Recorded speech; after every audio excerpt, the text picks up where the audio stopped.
রাম মন্দির উদ্বোধনের আগে শুক্রবার থেকে সাধারণের জন্য বন্ধ করে দেওয়া হয়েছে রামলালার দর্শন। উদ্বোধনের পর মঙ্গল বা বুধবার থেকে সাধারণের জন্য খুলে যাবে মন্দিরের দরজা। অস্থায়ী রাম মন্দির থেকে শুক্রবারই রামলালাকে নিয়ে যাওয়া হয় নবনির্মিত মন্দিরে। এরই মধ্যে রামলালার মুখের ছবি সমাজ মাধ্যমে ছড়িয়ে পড়ায় তৈরি হয়েছে বিতর্ক। ঘটনায় ক্ষুব্ধ প্রধান পুরোহিত সত্যেন্দ্র দাস। লোহার ব্যারিকেড বসানো হয়েছে রাম জন্মভূমি পথে। জোরদার করা হয়েছে মন্দিরের নিরাপত্তা। মন্দিরের নিরাপত্তায় করা হয়েছে অত্যাধুনিক ব্যবস্থা।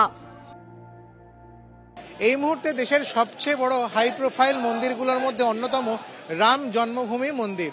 আর সেখানে যারা নিরাপত্তার দায়িত্বে রয়েছেন তাদের যিনি অধিকর্তা তার সঙ্গে কথা বলবো। ঋতুরাজ সিনহা আমার সঙ্গে রয়েছেন। अभी ये जो सिक्योरिटी अरेंजमेंट्स आपके हाथ में है, इसके बारे में थोड़ा बताइए, क्या क्या मॉडर्नाइज्ड फैसिलिटी यहाँ रखे जा रहे हैं? उत्तर प्रदेश पुलिस ने, प्रशासन ने बहुत डिटेल्ड सिक्योरिटी अपैरेटस की प्लानिंग की है प्राण प्रतिष्ठा के कार्यक्रम के लिए। एसआईएस की एक लिमिटेड भूमिका है। एसआईएस टेम्पल ट्रस्ट के द्वारा इस सुरक्षा व्यवस्था का एक अंग है। দেশের বিভিন্ন প্রান্ত থেকে দলে দলে মানুষ অযোধ্যায় আসছে।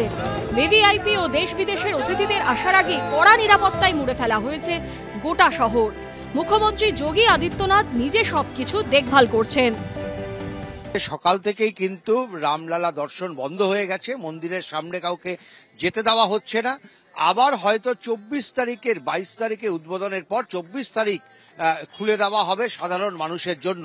আমরা যেখানে দাঁড়িয়ে রয়েছি এই জায়গাটা কিন্তু মন্দির থেকে প্রায় 1.5 কিলোমিটার দূরে, যদিও এটাকে ধর্মপথ হিসাবেই চিহ্নিত করা হচ্ছে।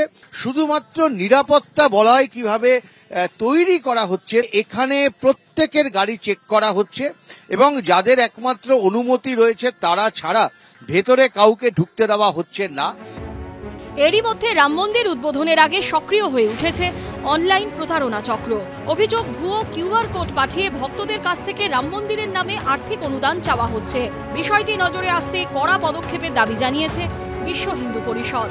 একই সঙ্গে সাধারণ মানুষকেও এই নতুন প্রতারণা ফাঁদে পা না দেওয়ার জন্য সতর্ক করা হয়েছে।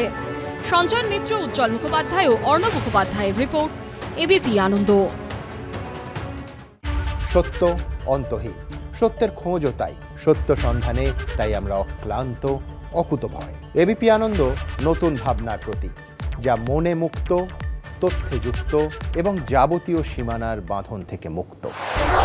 সীমা না শব্দটির মধ্যে লুকিয়ে আছে মানা শব্দটি, যেন চোখ রাঙানি এক অদৃশ্য বেড়াজাল, যা আটকে রাখে আমাদের এক ছোট্ট গণ্ডির মধ্যে। একমাত্র সঠিক খবরই গড়ে তুলবে এক মুক্ত সমাজ। সেই জগৎ গড়ার লক্ষ্যে কোনো সীমানার ঠুকুটি আমরা মানব না।